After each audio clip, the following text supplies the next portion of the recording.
Hello friends, welcome to with my Moupiyali. আজকে চলে এসেছি আরো একটা নতুন ভিডিও নিয়ে তোমাদের প্রশ্নের উত্তর দেব বলে। তোমাদের মধ্যে বেশ কয়েকজন আমাকে একটা কথা জিজ্ঞাসা করেছো যে ল অফ অ্যাট্রাকশন শুনছি সবার ক্ষেত্রে কাজ করে, কিন্তু আমাদের ক্ষেত্রে কেন কাজ করছে না দিদি? এক্ষেত্রে তোমাদের উত্তর দেব বলেই কিন্তু আজকের এই ভিডিওটা শেয়ার করছি। ল অফ অ্যাট্রাকশন আর ল অফ রেজলিউশন, এই দুটো বিষয় না একটাই কয়েনের এপিঠ আর ওপিঠ, এরকম ধরে নিতে হবে। তার কারণ ল অফ অ্যাট্রাকশন মানে তুমি যেটা চাইছো, আর ল অফ রেজলিউশন কি তুমি যেটা চাইছো সেই জায়গায় কি তুমি নিজেকে পৌঁছে দিতে পেরেছো? কিভাবে পৌঁছে দেবে? ফার্স্ট অফ অল তোমার ভাবনাটাকে তো সেখানে পৌঁছতে হবে। সেটা কি পৌঁছে দিতে পেরেছো? সেটা যদি তুমি পৌঁছে দিতে না পারো, তাহলে কিন্তু তুমি হাজার চাইলেও ল অফ অ্যাট্রাকশন তোমার জন্য কাজ করবে না। তাই তোমাকে কিন্তু অবশ্যই রেজলিউশনকে কিন্তু সেই ভাইব্রেশনে সেই জায়গায় পৌঁছে দিতে হবে।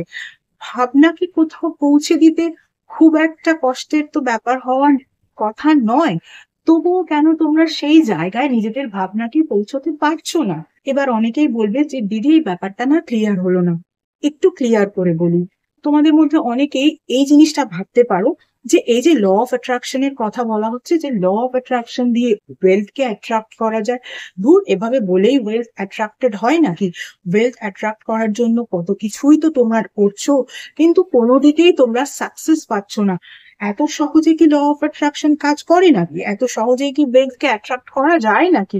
একেবারেই করা যায় না। কত কাজই তো করে দেখে নিলে, যেই লেভেলের ওয়েলথ তোমরা চাও তার আশেপাশে তোমরা পৌঁছতে পারছো না, আর সেই লেভেলে পৌঁছানো তো অনেক পরের কথা।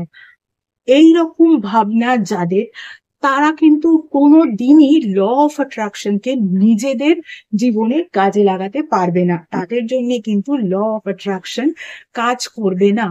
কারণ তুমি কিন্তু যে ভাইব্রেশনে নিজেকে রেজোনেট করিয়েছো, সেই ভাইব্রেশনটা হচ্ছে ফেলিওরের ভাইব্রেশন।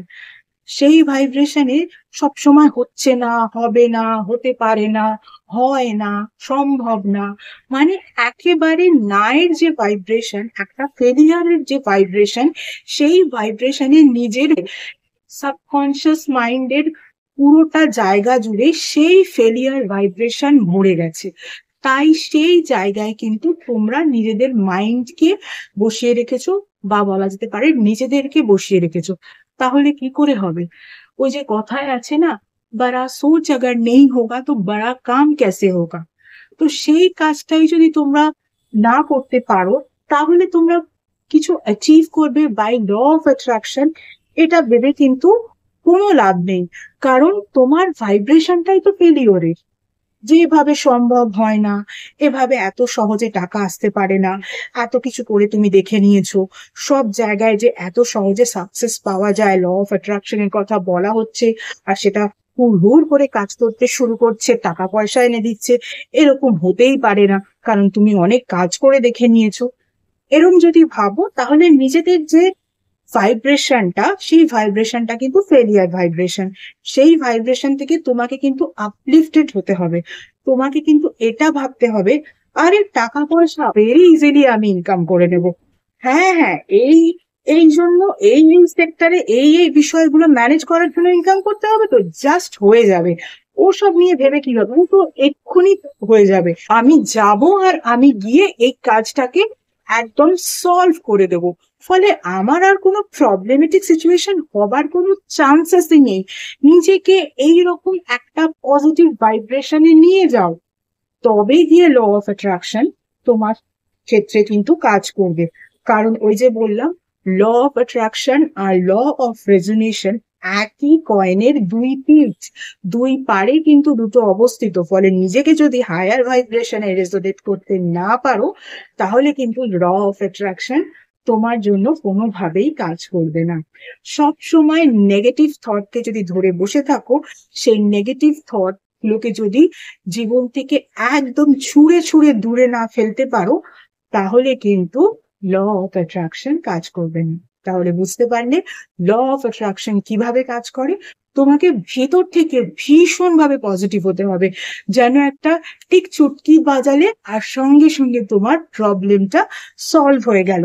ঠিক এইরকম একটা ভাইব্রেশন বা এইরকম একটা প্রবলেম সলিউশনের পরে যে হ্যাপিনেস এর ভাইব্রেশন তৈরি হয়, সেই হ্যাপিনেস যে পজিটিভিটি এনে দেয়, তখন যে একটা পজিটিভনেস এর ভাইব্রেশন তৈরি হয়, নিজেকে সেই ভাইব্রেশনে নিয়ে যাও, তবে কিন্তু ল অফ অ্যাট্রাকশন তোমার জন্য কাজ করবে। মানে দৌড়ে দৌড়ে কাজ করবে, শুধু তোমার কথাই শুনবে। ওকে, চলো আজকের মতো এটুকুই। এছাড়া যারা যারা আমার থেকে পার্সোনাল কনসালটেশন নিতে চাও, তাদের বলবো পার্সোনাল কনসালটেশন কিন্তু একেবারেই ফ্রি নয়। পার্সোনাল কনসালটেশন কিন্তু পেড কনসালটেশন। Regarding what?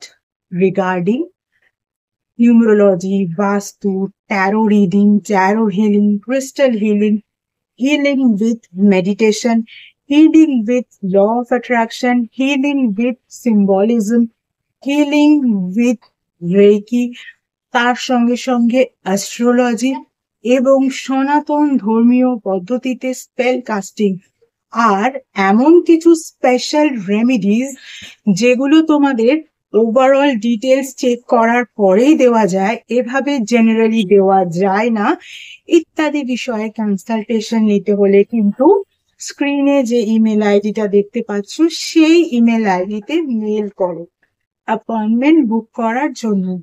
তোমাদের অ্যাপয়েন্টমেন্ট বুক হয়ে গেলে তখন তোমাদেরকে কিন্তু টাইম স্লট প্রোভাইড করে দেওয়া হবে এবং কল নাম্বারও প্রোভাইড করে দেওয়া হবে, যেই নাম্বারে তোমাদের সেই টাইম স্লট ওয়াইজ কল করে নিতে হবে।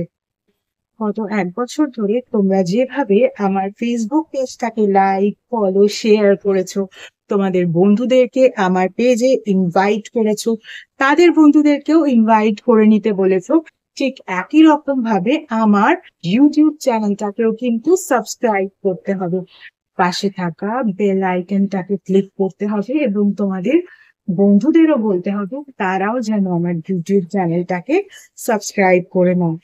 এরপর আবার অন্য কোনো ভিডিওতে নিশ্চয়ই তোমাদের সঙ্গে দেখা হবে। আজকের মতো এইটুকুই। Ta-ta. Thank you so much.